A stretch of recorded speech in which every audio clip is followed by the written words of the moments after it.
Good morning, everybody. Welcome to the second part of your 18th online lecture. Today we'll be revising the first lecture on basic trauma life support and then continuing onwards. So last time we discussed the significant mechanism of injury and the basic plan about handling such a case where there is significant mechanism of injury. Assess A, B, C, D, E protocol and the baseline vital signs, then rapid assessment with the DCAP BTLS and Glasgow Coma Scale. Obtain sample history, consider requesting advanced trauma life support, and reconsider transport decision. So these are the basics, and we will be quickly revising them and then going on towards today's topic.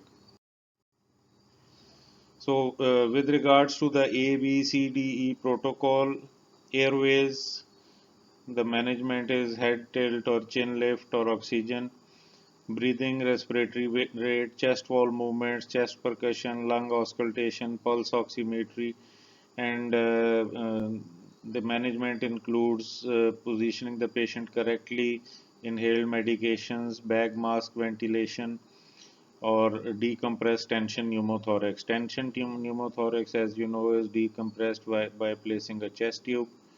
Then C is for circulation, skin color, cyanosis, cold sweats, capillary refill time, heart auscultation, blood pressure, ECG monitoring. And the basics are to stop bleeding, elevate the legs, IV access, give saline or Ringer's lactate. With D, we come to disability and deformity. Disability can be mechanical or neurological that you have to assess, including neck and spine fractures. And deformity, of course, is due to bone fracture anywhere. Then E is exposure to significant injury or exposure to environmental extremes. So that is the A, B, C, D, E approach short. And about the DCAP BTLS, DCAP stands for deformities. Whenever you are checking a patient, a trauma patient from head to toe, sequentially, you are supposed to check for deformities, contusions, abrasions, punctures or penetrations, burns, tenderness, lacerations, and swelling at each region: head region, neck region, chest, abdomen, pelvis, and the limbs.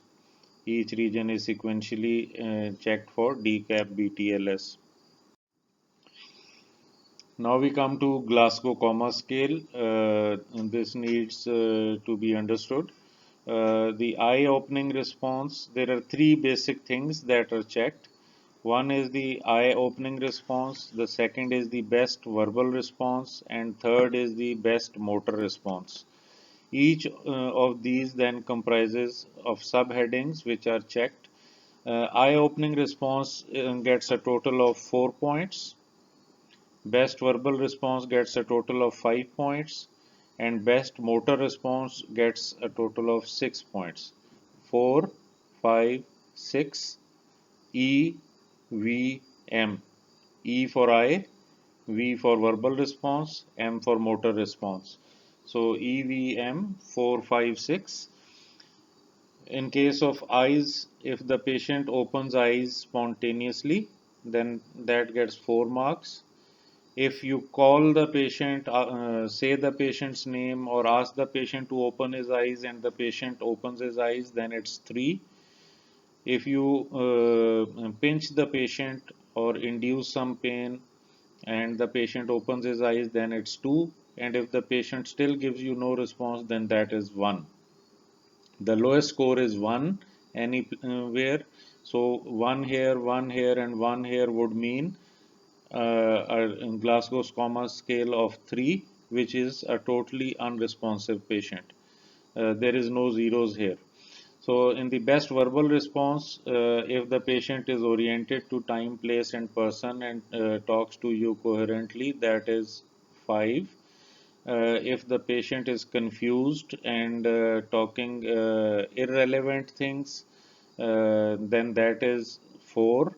If the patient is saying inappropriate words, totally unrelated things, and small word syllables which make no sense, then that is 3. If the patient is just muttering or grunting or moaning, incomprehensible sounds, not making any, formulating any words or sentences, then that comes under, that gets 2. And if there is no response at all, that of course gets 1. With regards to best motor response, if the patient is coherent enough to obey your verbal orders, then that gets full marks 6.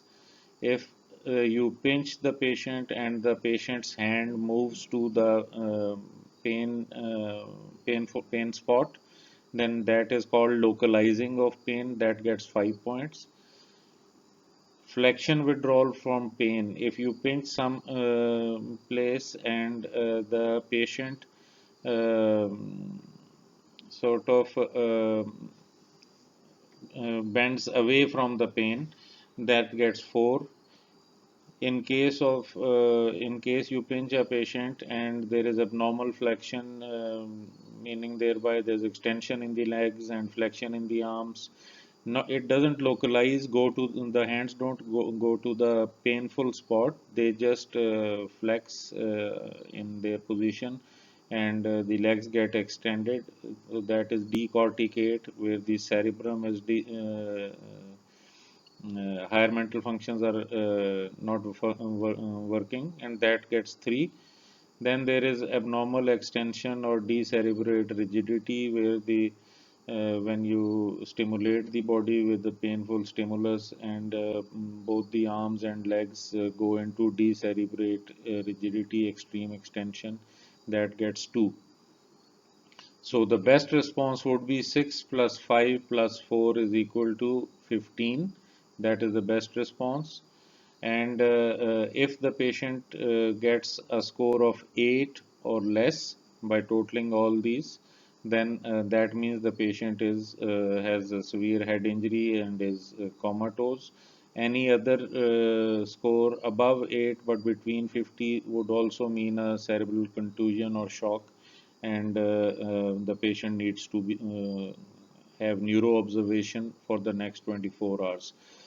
So this is the Glasgow Coma Scale, and two things that should be combined with this are: one is the pupils, the pupillary size and reaction to light, and the consensual pupillary reflex. When you shine eye in one pupil, the other pupil also constricts. That also is an important part of your neurological examination in a trauma patient. And the next comes neck, neck pain, neck stiffness, neck and spine, because that also forms part of the neurological system of the body. Generally, all major trauma patients are presumed to have neck or spine injury until proven otherwise. So, initial movements, transportation, and shifting of the patient must be done in such a way that the neck and spine are stabilized, so that you don't aggravate the problem during your shifting. So, brief review of the sample history: SAMPLE. S is for signs and symptoms of this major injury. A is for history of allergies. M for history of medications that the patient was taking or drugs that he used before the injury. Pertinent past history. Last oral intake, as I explained, this is required for general anesthesia if the patient needs to go to the operation theater. And E, events leading to injury or illness, sort of trying to understand the nature of injury that took place, so that you understand whether it is a significant or insignificant mechanism of injury. Then we had discussed triage, and we discussed what is meant by multiple casualties and what is meant by mass casualties. Basically, big hospital with a big ER and staff, where the number and severity of injuries do not exceed the ability of the facility, then that is labeled as multiple casualties. However, either the hospital is small, the emergency room can only manage a few cases, the staff is less, or it's a big hospital but the number of casualties is too much, then that is called mass casualties. And triage is done at pre-hospital stage and then on arrival in the hospital. At pre-hospital stage, the triage is required to decide which patients to dispatch first, evacuate first, and to remove from the scene of trauma.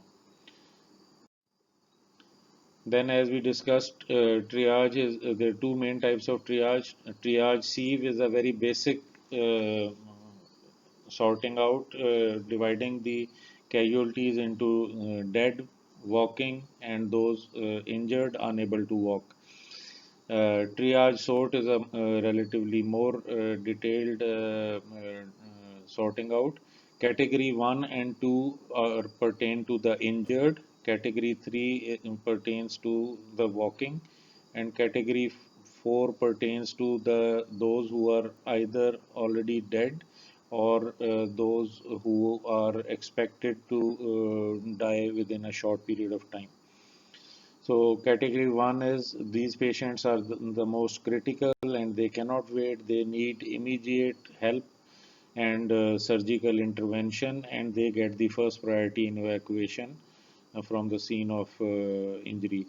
Then category 2 patients are urgent. They can wait some time. For example, a fracture of an arm or a fracture of an ankle, lower limb. They do need urgent care, but they can wait a short time. These are severely injured patients, and they fall in this category. Category 1 and 2 fall in this injured. Category in 3 is the walking wounded. They are not endangered by delay. They are have less serious injuries. So they are the last ones to be evacuated in among the alive expected to survive patients.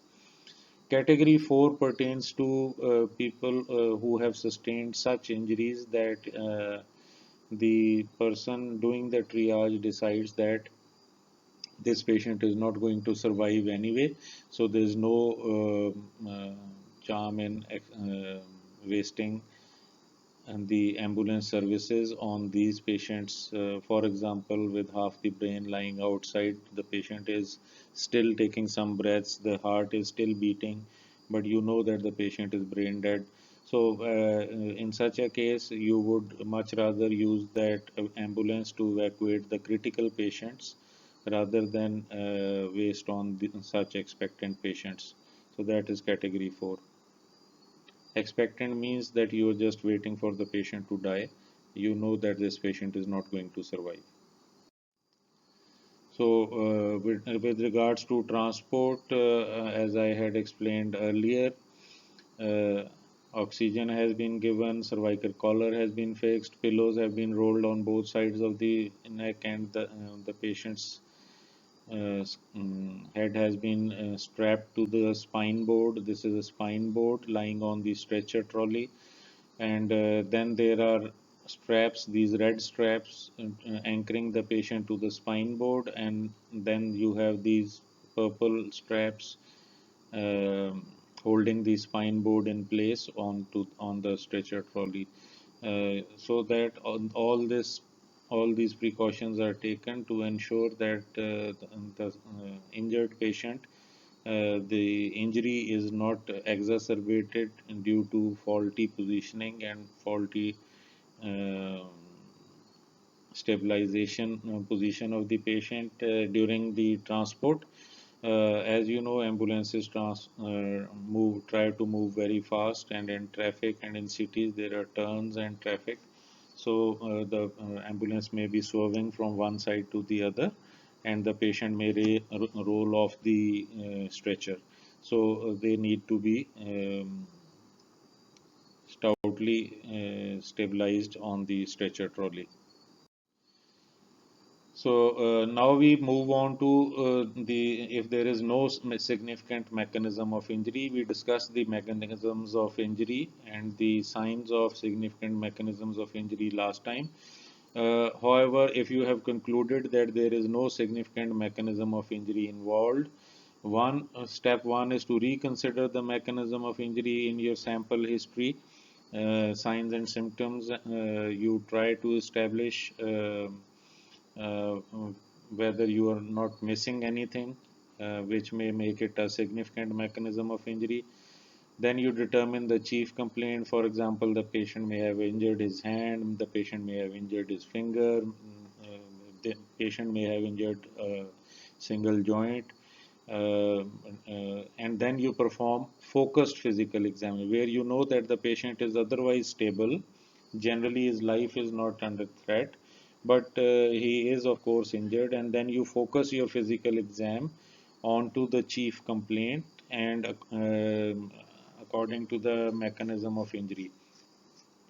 For example, if a patient has jumped from a 8 or 10 feet wall, uh, he may have come to you with a complaint of pain in his heels or pain in his hips.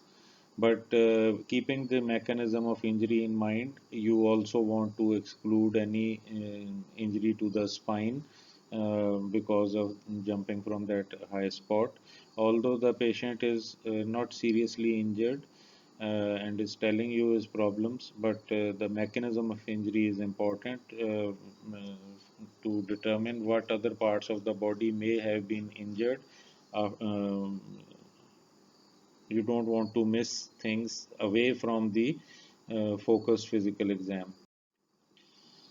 So if there is no significant mechanism of injury, your DCAP and BTLS is now focused on that region which is affected.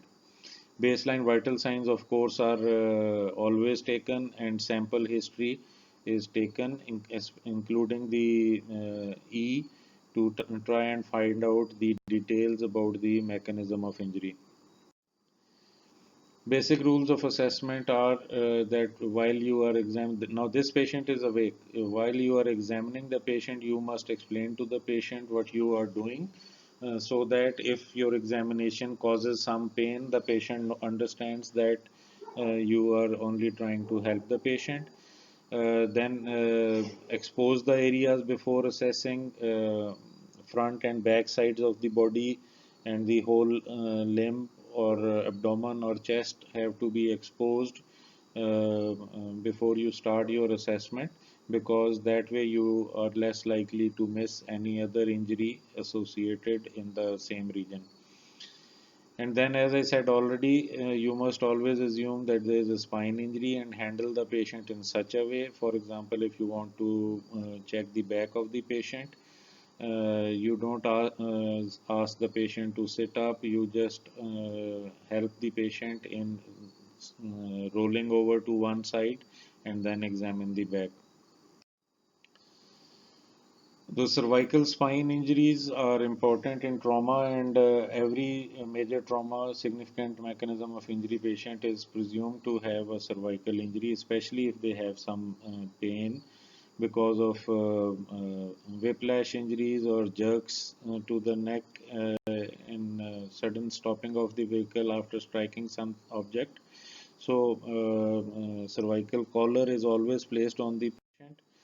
It can always be, especially before transport from the scene of the crime, it can always be removed in the ER or in the hospital once it has been decided that um, there is no cervical injury. In cases where the cervical collars are not available, towels can be rolled or bed sheets can be rolled in, and the two rolls can be placed on each side of the head to stabilize the neck. Usually, the cervical collars are of two type. One is the stiff collar made of plastic, and usually they incorporate the chin of the patient, but some of them may not. Uh, in this case, if you examine, this is meant for the shoulders and the neck side of the patient, and this is for the chin and head side of the occiput of the patient. In a sitting patient, if you are going to put on a collar, usually the collars available in our country are adjustable sized, and their height can be adjusted. The length is divided into small, medium, and large collars. So, in a sitting patient, you stabilize the head and neck manually. One person stabilizes the neck, and the other person then measures the patient's neck, and then you measure that against the size of the collar, adjust the size of the collar if required, the width of the collar I'm talking about, and then you slide the collar. Now here you are sliding from front to back to engage the chin, and once it is in place you bring it from behind the head and use this velcro to lock onto this velcro here. Wrap around the back of the neck, and then anchor it in place. Now you can rearrange your fingers to maintain support, and while you help the patient to lie down, or during the process of giving a POP jacket to the patient, you can maintain this position until this collar and the POP jacket have solidified. In case of a lying patient, you kneel. One person kneels at the top of the patient's head, on the side of the top of the patient's head, and stabilizes the head and neck, lifting it up slightly. Maintain the stabilization. The other person now slides the collar behind the neck of the patient, and then wraps it on the front side, and then locks the velcro in place. So that is how a cervical collar is put on a patient. Now the manual stabilization is maintained. Now you can place a rolled towel on one side, on the other side. You can strap the patient's forehead to the spine board, and then shift the patient in the ambulance. So, what is detailed physical examination in trauma cases? Detailed physical examination is basically determined by the patient's condition. After critical interventions for a patient with a significant mechanism of injury, after you have given first aid, immediate resuscitation, then you must do a detailed physical examination to try and find other injuries that you may have missed in your initial hurried interventions for critical problems. Occasionally, a detailed examination may be required for a patient who apparently does not have a significant mechanism of injury, but you suspect that may have hidden injuries. For example, a ruptured spleen or a liver laceration may immediately not be apparent on the outside, but when you are suspecting that there has been a blunt trauma in the upper left hypochondrium or the right hypochondrium, then because you are suspecting that there may be other hidden internal injuries, then you go for a detailed physical examination. Rarely required for a medical patient, but sometimes it may also be required if the patient, because of his heart attack or stroke, has fallen from some place and injured himself. Then you need to decide that after giving the initial first aid, you now focus on the injuries. In a critical patient, in a critical injuries, you may never have time to perform a detailed physical examination because you are too busy managing the bleeding or the critical injury. So basically, you are reassessing. Your objective of a detailed examination is to see if you have not missed something. So again, the vital signs, the skin color, temperature, the pupils of the patient, their reaction and consensual pupillary reflex, blood pressure, everything is reassessed. And detailed physical examination is a slower, more detailed reassessment of areas examined in the rapid trauma assessment, head to toe examination, front and back examination. However, this time you are going slower and trying to extract more information, and plus especially focusing on the face, ears, eyes, nose, and mouth. So, head and neck is especially re examined in a detailed physical examination. The chest is examined for breath sounds and presence and equality of movement. So, with regards to the DCAP and BTLS, of the head and neck. Now you are also checking for any special odors. If the patient had been drinking, then you would identify that smell, alcohol on the patient's breath, discoloration and bruises around the nose and mouth, uh, burns and inhalation injuries may be identified around the mouth, and that could also mean that you now need to keep an eye on burnt internal respiratory passages like larynx and the bronchi. Any fluid draining from the nose and mouth, CSF rhinorias, if there is skull fracture, CSF may be leaking through the nose. Uh, then the patient may be bleeding from the nose. That could only be a nasal injury, or that could also mean a fracture of the skull. No, in the nose and mouth, you also examine the teeth and obstructions that those loosened teeth may be causing, or swollen or a lacerated tongue that may be falling back and causing obstruction. These, of course, are also assessed in your rapid assessment as as A of the ABCD, where you are checking to see any obstruction to the airways. Then the eyes, discoloration around the eyes, as they call it, panda eyes.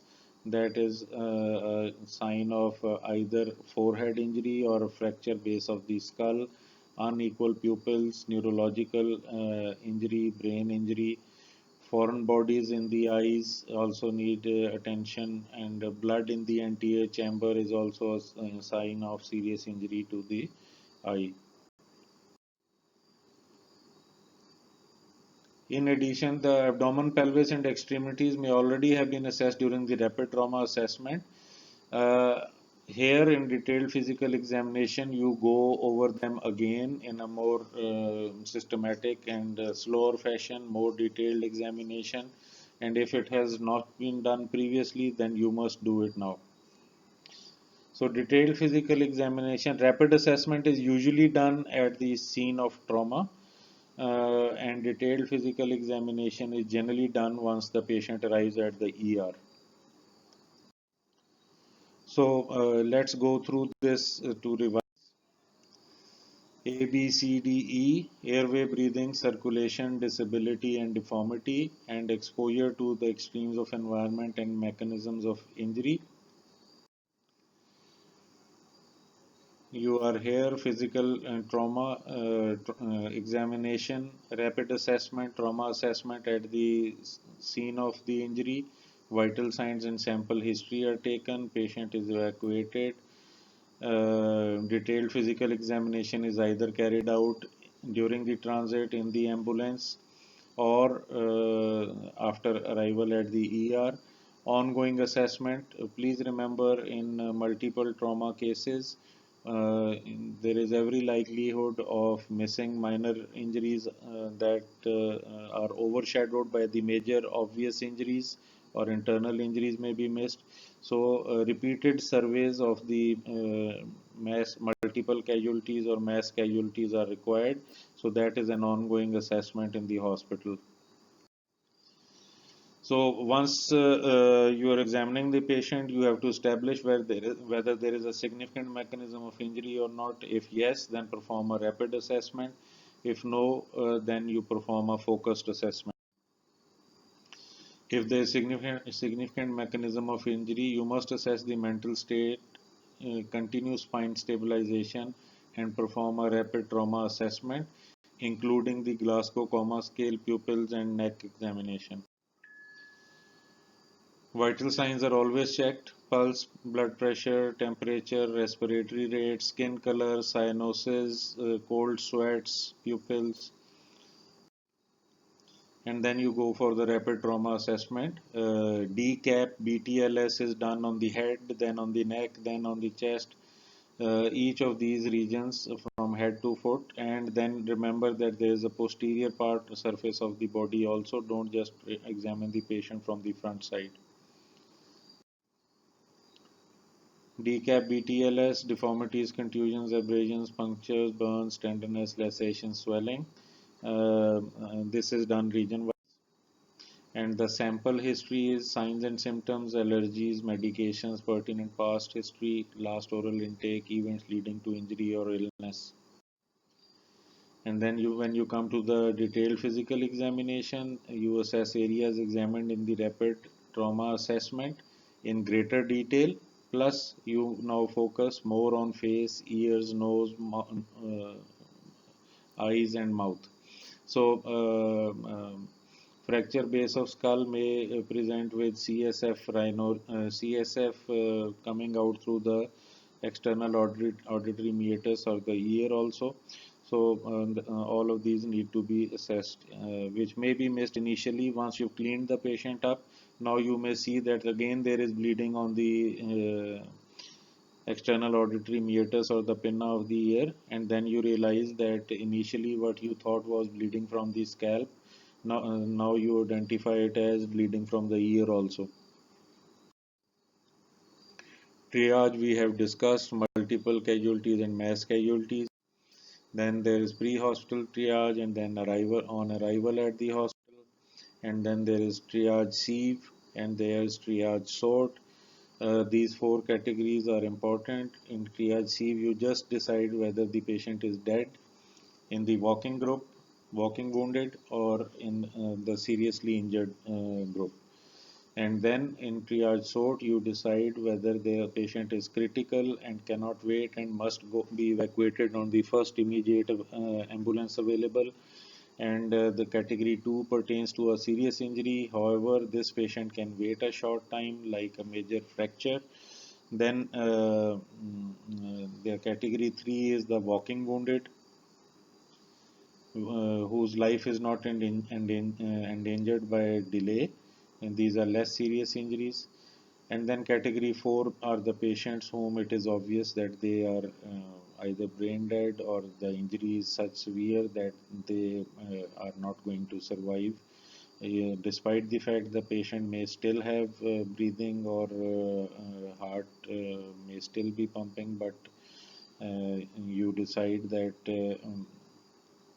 the critical patients need to be evacuated, and this patient can be left to die at the and can be evacuated later on. So some questions that I just for your review of your understanding of the subject, some review questions that you need to ask yourself. For example, when should you perform a detailed physical examination? Then explain to yourselves the letters DCAP, BTLS. What do you assess in the detailed physical examination that you don't assess in the rapid trauma assessment that we have discussed already? The head and neck and plus all the body in greater detail. Then list some significant mechanisms of injury. These we discussed in the last lecture, this 17th online lecture. If you cannot remember all of them, go back and revise the significant mechanisms of injury. Then list the steps of the focus, history, and physical exam for the trauma patient with a significant mechanism of injury. List the steps of the rapid trauma assessment. List the signs and symptoms that correspond to DCAP BTLS. Tell what each of the letters in the sample stands for. Describe how to apply a stiff neck collar to a seated patient or to a supine patient. List the steps in the focus history and physical exam for the trauma patient with no significant mechanism of injury. That way, you will revise everything, because unless you have a good grasp of the subject in the crisis situation, in the emergency situation, you are likely to forget things and miss things. So, while managing a trauma patient, you cannot afford to miss these things. Then there may be street scenes given to you, an accident scene, and then you may be asked questions like, what is the priority of this? Here we are talking about the triage priority of this patient, evacuation priority, and what should be done next? What would you do immediately for this patient, and when should the vital signs be taken? So such questions may be asked in your OSCE, giving you a street scene.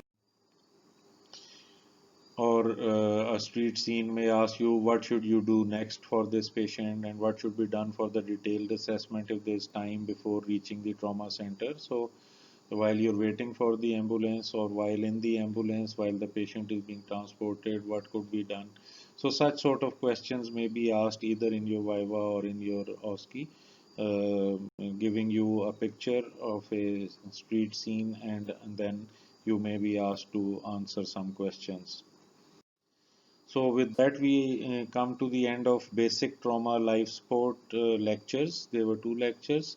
Thank you very much, and see you next time with your next lecture next Wednesday.